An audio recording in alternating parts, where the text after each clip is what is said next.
Views और आज हम लोग डिस्कस करने वाले हैं ओम्स लॉ के बारे में।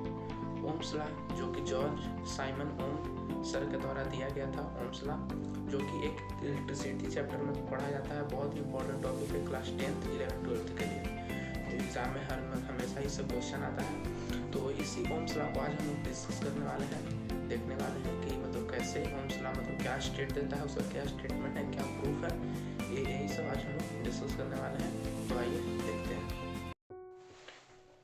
तो आइए फ्रेंड्स, हम लोग देखते हैं ओम्स लॉ जो हमारा आज टॉपिक है।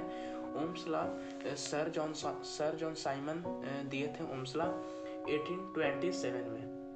सर जॉन साइमन दिए थे ओम्स लॉ 1827 में। तो ओम्स लॉ जो है, ओम्स लॉ हमें बताता है रिलेशनशिप।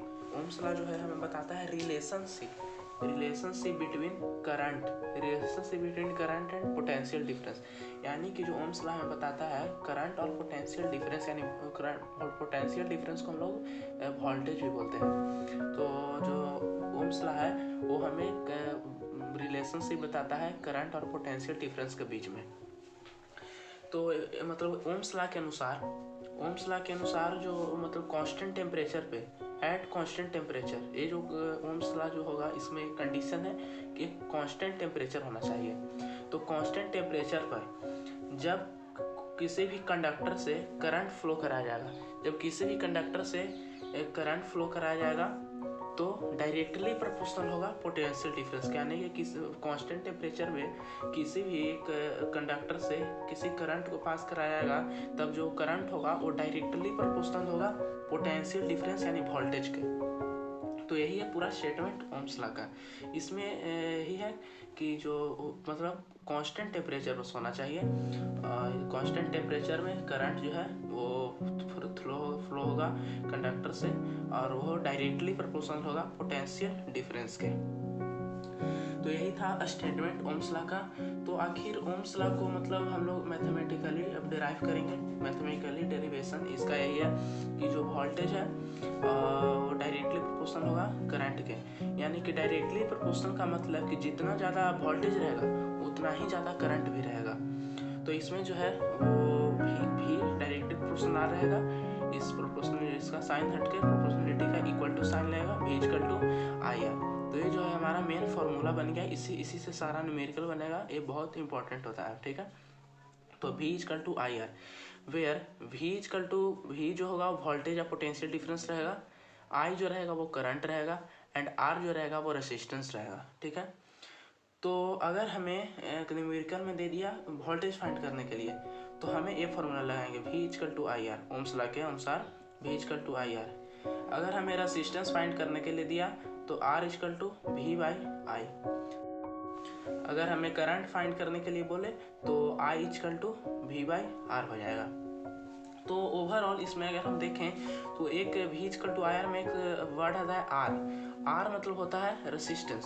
तो रेसिस्टेंस आखिर होता क्या है? तो रेसिस्टेंस जो होता है the ratio of potential difference applied between the end of conductor and current flowing through constant, it is a constant quantity, ठीक है। तो जो रेशियो होगा, रेशियो पोटेंशियल डिफरेंस मतलब पोटेंशियल डिफरेंस का रेशियो जो अप्लाई होगा कंडक्टर के एंड पे, between the end of conductor, ठीक है।